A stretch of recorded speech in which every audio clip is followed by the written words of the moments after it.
Action. The one, the only.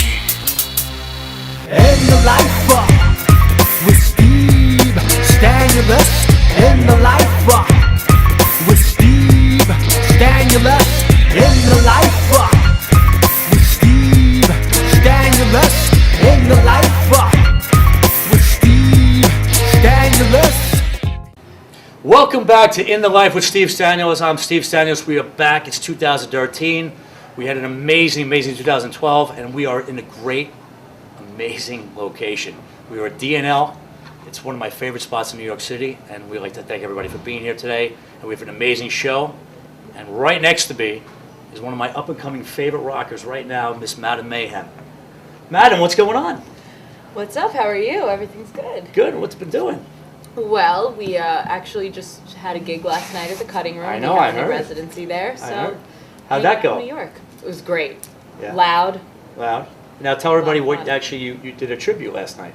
Yes. Last night was actually would have been Kurt Cobain's birthday, so we did a special song and a little tribute to him because he was one of my idols growing up.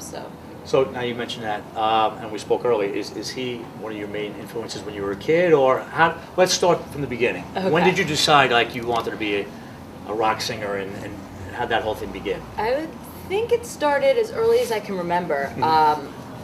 I've been bothering my family for years about it. I was just always a rocker, either singing in front of my mirror or whatever it was, my whole life. And Right. I started out actually in musical theater, and I'm classically trained in opera, but it was always the Really? little rocker in the corner that was like, this isn't really me, Right. as much as I love that community and I love doing it. Mm-hmm. And it was amazing training and an amazing experience.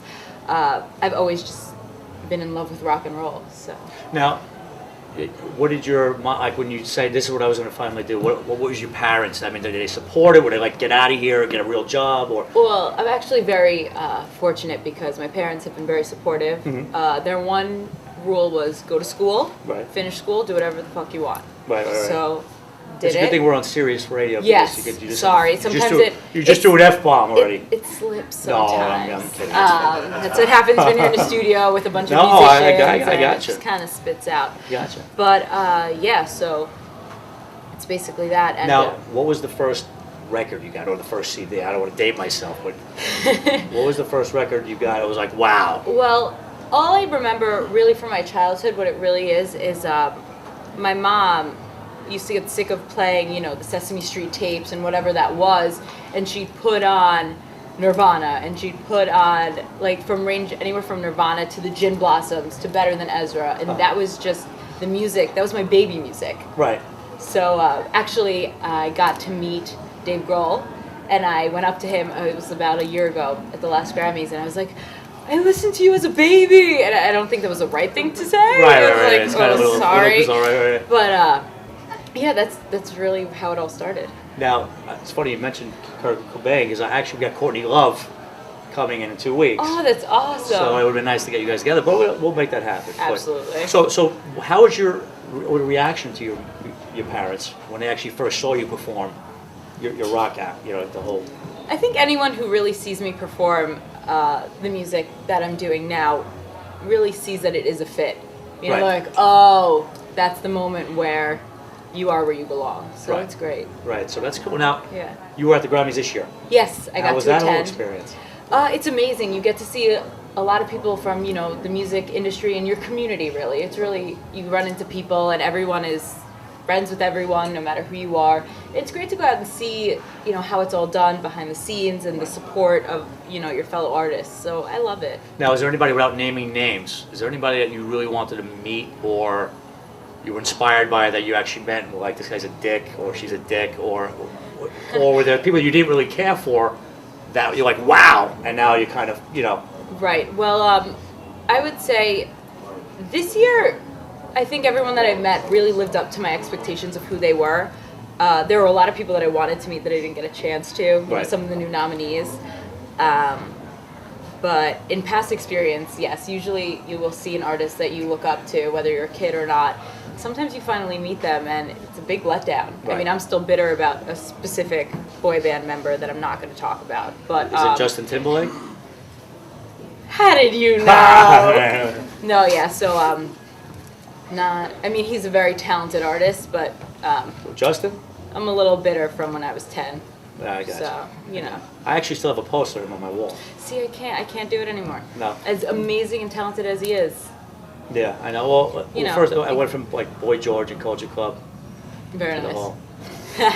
Okay, moving on from boy band. Well, yeah, moving on from right? that. So now, now you just got another CD, correct? Yes, Which White is Noise. White Noise. Tell us about White Noise. Well, I was fortunate enough to work with Mark Hudson as my producer.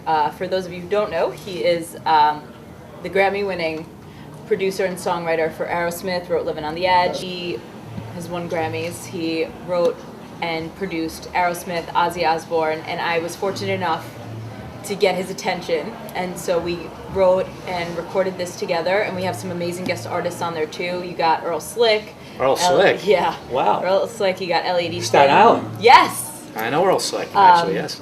Ellie Easton, Rudy Sarzo, and John Moyer. So these guys are from all these amazing bands, legendary, current. So it was an amazing experience, and the record just speaks for itself. It's I've awesome. heard it. It really is. Thank Everybody you. must check it out. Well, It's on I iTunes. think we have about 70,000 people watching right now. Awesome. Buy the CD. iTunes, White Noise, Madame Mayhem. And now you have another gentleman right next to you. Yes, this is my drummer, Mickey Fox. Mickey Fox. Yeah. That's me. I'm sweating that outfit, Nick.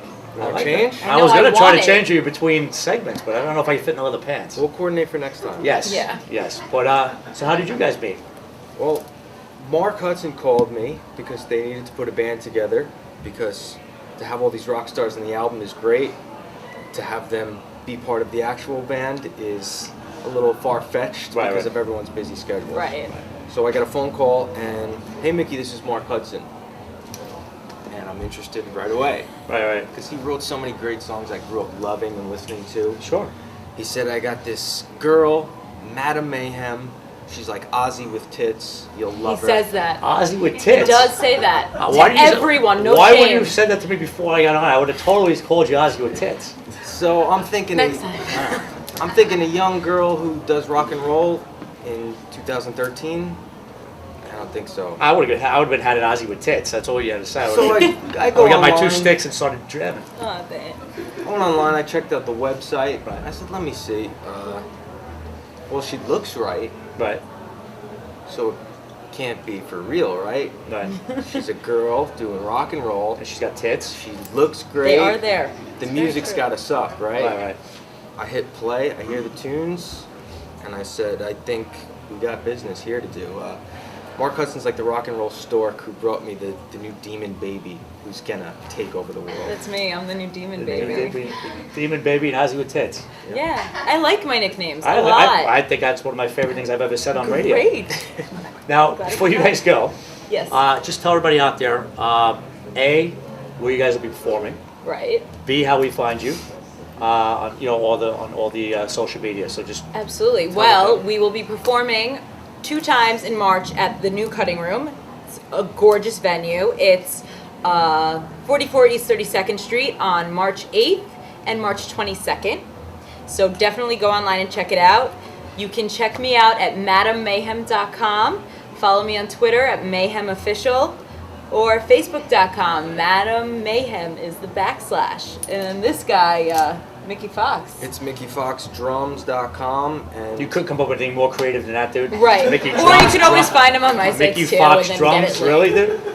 MickeyFoxDrums.com. Or if you can't find her in them and she has too many friends, go to OzzyWithTits.com. I wish that was a site that I could have, but We're working on the domain name. yeah, we're working on Work that. on that. Absolutely. You guys hang out to the end of the show with me? Absolutely. Everybody, let's get up one more time for Madame Mayhem. Thank you for having us.